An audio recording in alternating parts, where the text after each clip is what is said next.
At the time, I took a sip, and it was like someone just punched me in the nose with like a citrusy explosion.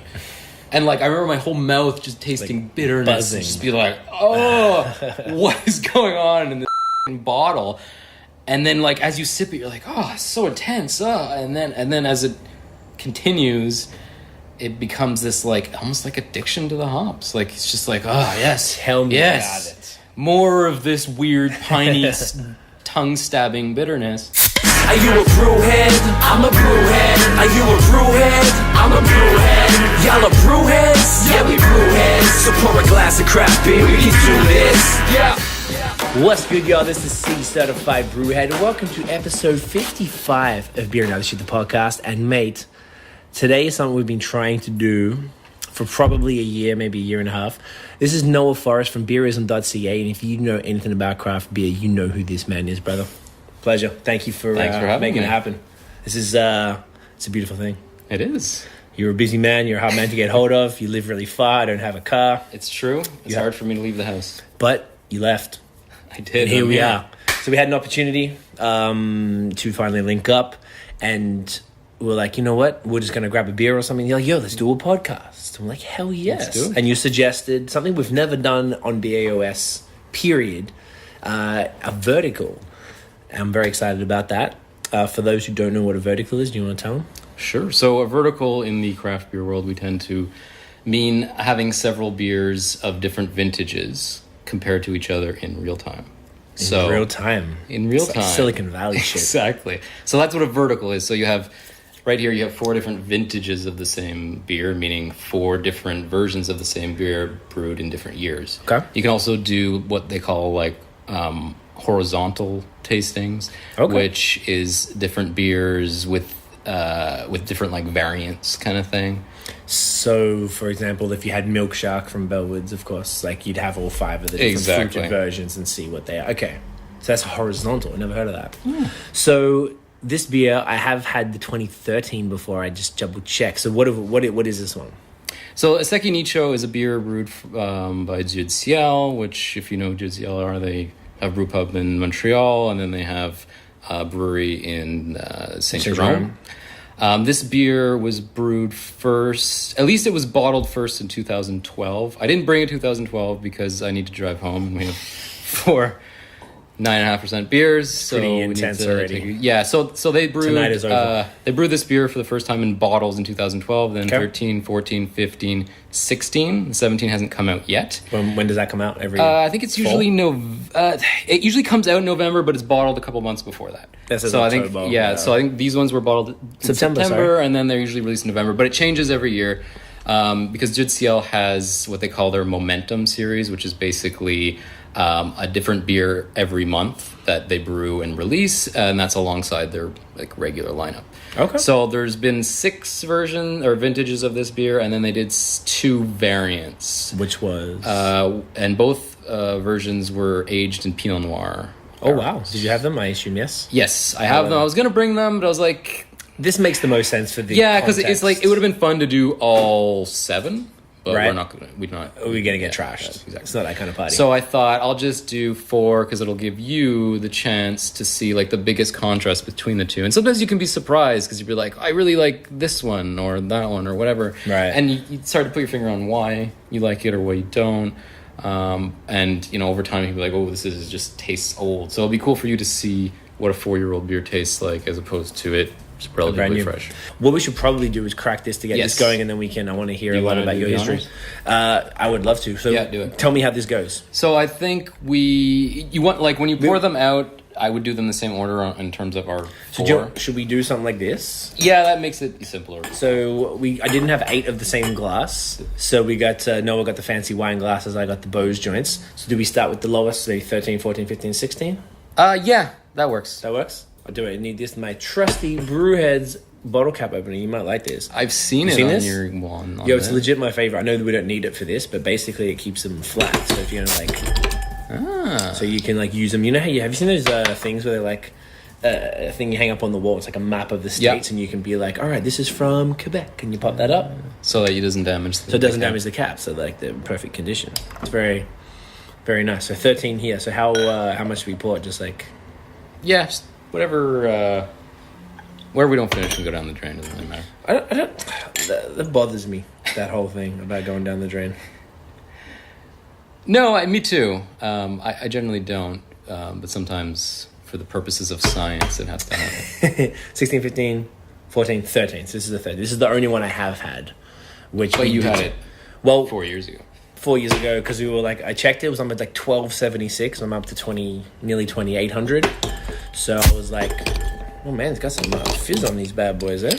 Yeah, it's so I don't think I explained what kind of beer this was. No, I don't think we did. Let's talk about that. So Isseki Nichō, because I talked about the brewery, but I didn't talk about the beer. So the Isseki Nichō was brewed at Ciel. It was brewed by a brewer who's not there anymore. And please, in the comments, correct me if I'm wrong on any of this. It wasn't BIM, was it? Yeah, so this was BIM's creation. Have you had Godspeed yet? I haven't. I'm supposed to get bottles, cans. I went there last week. Oh, okay. So yeah, so BIM brewed this beautiful place in collaboration with a brewer and friend, as far as I understand, from Japan.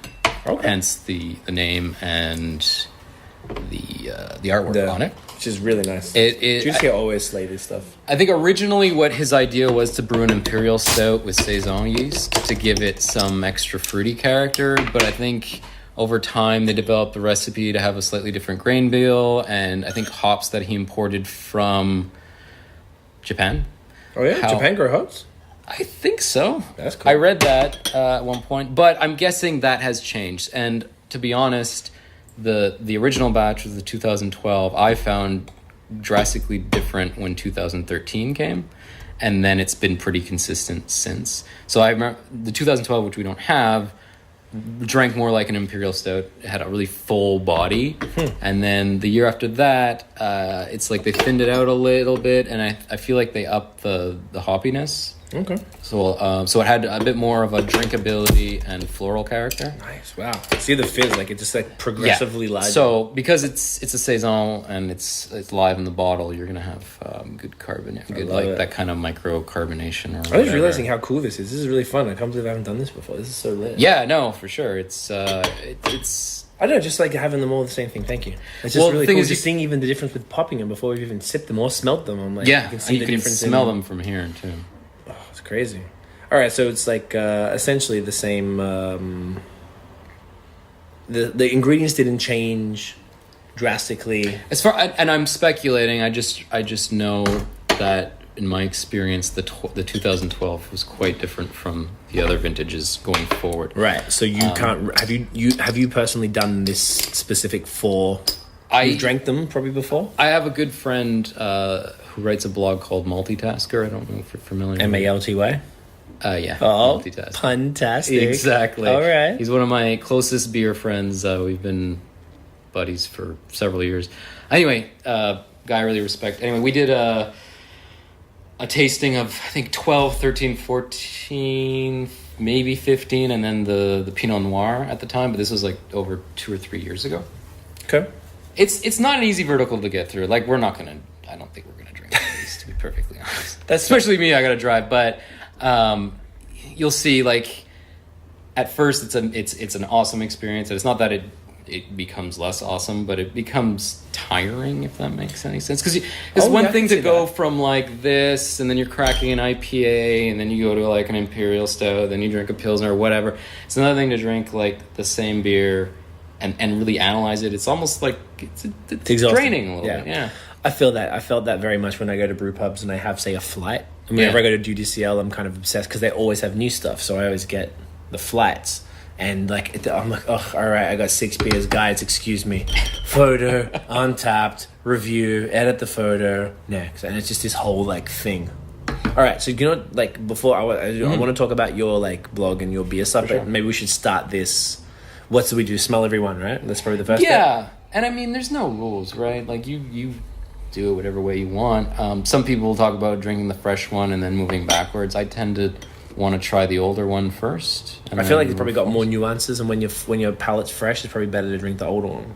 I think it's almost like more different nuances, if that makes sense. So over time, beer kind of develops a very sherry-like character. Mm-hmm. You get notes of like leather. You can tell it changes. Wow.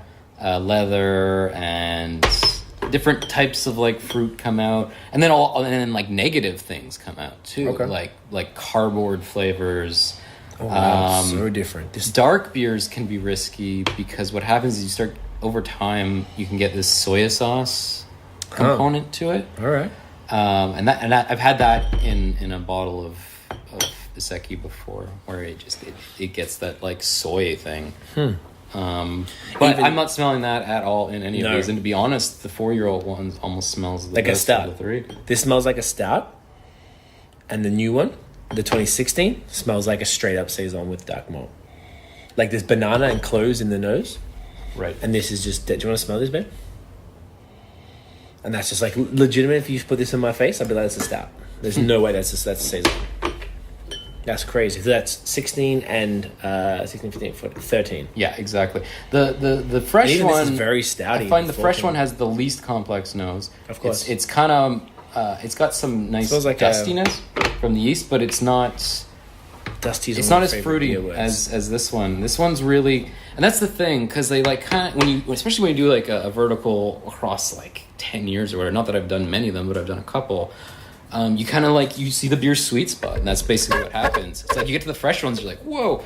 Maybe if you drank that beer fresh on its own, you'd be like, this is great. But then when you drink it compared to like the 3-year-old one, you're like, oh, this one, all those like sharp, boozy flavors have kind of like subsided, and now it's like it's kind of just melding together. And then as you get older, you're like, oh, these other, like it's becoming thin now. Like that's what happens over time too, is the beer loses its body a little bit, or not so much its body, like the mouthfeel, as much as like the finish. It's like it becomes like watery over time.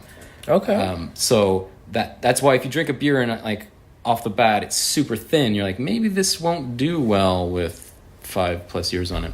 We should probably actually drink these. Yeah, so let's get in it. All right, 20 cheers. 16, 13. Yeah. Get in, yeah.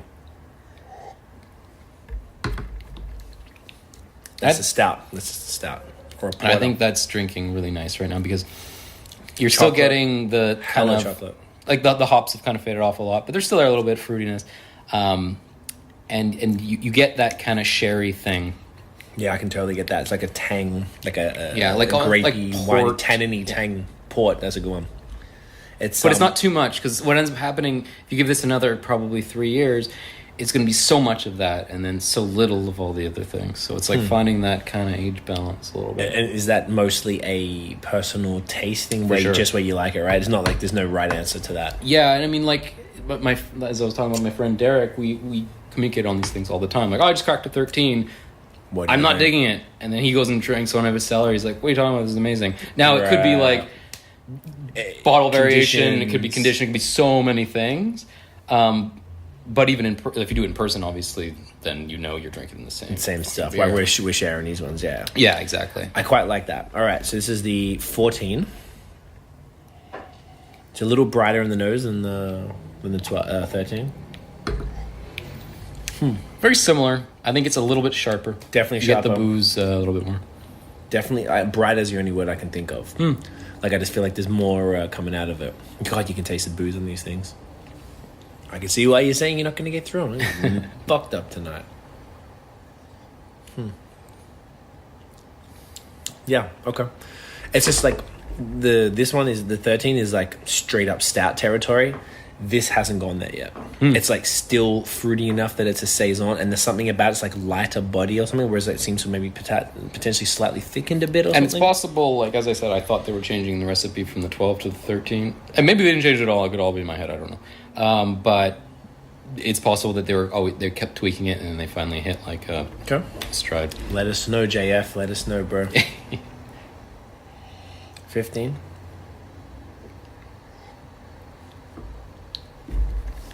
This is fascinating. This is really fucking cool, man. Kind of doesn't taste too different to the 14, eh? No, I mean, to be perfectly honest, there isn't even. It doesn't seem like there's a huge change. This is where the gap is for me here. Like, this is a whole other beer. This is not the same beer almost. And carbonation. Not that I've necessarily. Well, yeah, I'd say I've experienced it. They also do this with the aging process. So, in the sense that, like, you drink a 2013, you're like, oh, this is no shit. It's no good anymore. But then you revisit it a year later, and you're like, oh, this is crazy. It something happened, and now it's like it's on the up again. I've heard talk about that with various bottles. I was drinking with a guy who was talking about every year he buys a case of Oval. Are you familiar with Oval? AUVAL or ORVAL? OVAL. It's not Orval. Sorry, yes. The Belgian one. Yes, exactly. Sorry. So that's the only Trappist beer that's brewed with Brett. It's a wild beer. So it's kind of different from all the others. Like all the other ones have their kind of traditional double, triple, some have a quad or whatever. But they have just the one, eh? They just have the one beer, and it's not like any of the others. Anyway, it's known for aging beautifully. And we were talking to a friend. Every year he goes and buys a 12-pack and throws it in the cellar. From Belgium or from here? You can get it at the SAC. Yeah. And we were talking about how like we've had like me and my buddy were talking about like we've had it with a couple years on it, and it was like he's like, you got to give it more time, and it kind of does this like thing, like it's good fresh, then 2 years it's going and then it like becomes gold at a certain point or whatever. Interesting. I haven't revisited. I have a bunch in the cellar, but they're all the same year, so you can't even really compare. So I mean, I could crack one every year to see how it changes or whatever. But it's interesting how that happens, especially I think when you start getting wild yeast involved, like Brettanomyces. And then, like you were talking about, barrel aging and lactobacillus and stuff. Yeah, it gets pretty intense. This 16 is great. This is probably what I remember it like when I had the 13 fresh. Probably just the same thing. This is fantastic. It's just like a nice dark saison, not entirely boozy. I think the booze is hidden well. GDCL usually do well with hiding that type of stuff. I think in their they're just the kings of balance. They're the best. Yeah, even like something like Pêché that doesn't taste 10%. Yeah, whatever. I think if you asked me what my favorite beer was, I think Pêché would probably be lightning around. You need to hold off on that. We're gonna get there. Too late. It's over. Well, you've ruined it. I can go home. We're done here. We're done. So look, I feel like the people need to know. So you run Beerism.ca. Correct. We were talking probably a whole bunch before this for a couple of hours, which we probably shouldn't have because we covered a lot of this stuff. But I'm going to make you do it again. Right. So just tell folks how you got into beer writing and sort of sure. what your sort of situation is. So I write for a website called Beerism.ca. Do you have other writers, or is it just you? I had a friend who used to write articles periodically. His name's TJ. He's a really good guy. But in the last year or so, it's been pretty much entirely me. What I try and do on the website is make content that is interesting by examining. Generally, I try to do rarer beers, not even necessarily by design, but more because I want to drink them. Yeah. Or I do a lot of barrel aged stuff, a lot of wild stuff. I'm into sours a lot now. But that's not to say I don't write about a standard IPA or whatever too. It's whatever I find interesting at that moment. I try to take a pretty in-depth approach to the tasting notes in themselves. I really go through what I think of the nose and the body and all the flavor profile or whatever. But I also don't want it just to be a boring review of the beer. I try and preface the tasting notes with an interesting perspective on either the beer or the scene or Quebec in general. I read a bit about Ontario beers, but I try to focus on Montreal and Quebec because we have an awesome scene here, and that's also what I'm readily able to get, given that this is where we live, and it's cool. And the scene here is amazing, and the people here are amazing. Yes. So that's what Beerism is. I got into beer about I've been drinking beer like how we all have since we were 17 or 18 or whatever, legally obliged to do so, exactly. But it was a Dieu, Ciel beer that really made it pop. Okay. So I drank the usual crap that we all drank. I think Stella was my beer or whatever. And then it was actually my father-in-law who kind of started tipping me towards craft? Yeah, because in Ontario at the time, this is 6 years ago, they had a huge selection of English beers. So English ales like Fuller's and Bomber. Oh yes, it's Spitfire and those ones, right? Yeah. And that's what he loved to drink. They're so solid, dude. Yeah, so I was going to hit, and he was pouring these beers, and I'm like, oh my god, these are fucking fantastic. So I was like, screw all those lagers. I don't care about that. And then, so I really started getting into it. So I'd go to the LCBO and just stock up on English ales. And I didn't even know what a fucking ale was. I thought an English, like, I thought it was ale with a style of beer and not like a what it family actually is. beer. And then I was going to like beer depanneurs around Montreal, and I would grab a bunch of beers and I would try them. I'm like, I don't really like these, because they always tended to be on like kind of the Belgian scale or whatever. And it wasn't. I like them now, but at the time I didn't. They're not for like rookies necessarily. It kind of depends on the palate, I guess. That's but true. I guess I was in the hunt for that malty English ale. Like that's where my mind was. And then I tried everything. It's too dry or what? It's just not my thing. Or fruity, yeah. And there was no one brewed like a solid English ale here at the time, in my opinion. At least not that I've found. Anyway, and then one day, I started still experimenting or whatever, and I found a bottle of Ciel's Corne de Diable, which is their standard American IPA, which I think they still brew periodically. Oh, yeah, no, I've had that, though. And it's funny, because you drink that now, most beer geeks will be like, this is malty, and there's not much of a hop profile. At the time, I took a sip, and it was like someone just punched me in the nose with, like, a citrusy explosion. And, like, I remember my whole mouth just tasting like bitterness. Buzzing. And just be like, oh, what is going on in this fucking bottle?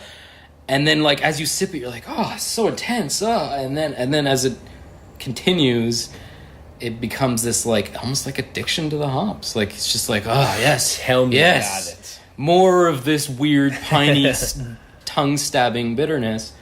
And then that was it. And at that point, I was like, I need to go down this route, and then through that, Ciel had a lot to do with me becoming a beer geek, I think, because I remember like trying the Dernier Valentin, which is a beer that kind of still exists, because the only version that exists now is the Brett version. Okay. But at the time, it had a different label and everything, and that was like that was a Belgian pale ale, and I wasn't really into the Belgian thing, but it was like crossover enough because it was a little bit hoppy to bring me towards that, and then I got really big into the Trappist stuff and the Belgian stuff, and then it was everything. Then it was craft, and then obviously IPAs and all that. And then, of course, started the blog. So you would just decide to review the so I would go on like social media, like Facebook at the time, post these pictures and do like these terribly written short paragraphs with full of spelling mistakes. But then people were really supportive. They're like, hey, you're cool. You're like now the beer guy or whatever. Not a lot of people were doing it back then. In 2011, eh? Yeah. So we started at the same time. Yeah, exactly. And then from there, I just created the blog and then started really writing, which was a lot of fun. One eternity later. In the interest of time, because you have to catch a transport now, man, thank you so much for finally doing this. This is great. Thank you for this. I can't wait to review these beers, and I'm already feeling tipsy as fuck. This is, you are right. This is a lot of beers. It's not easy.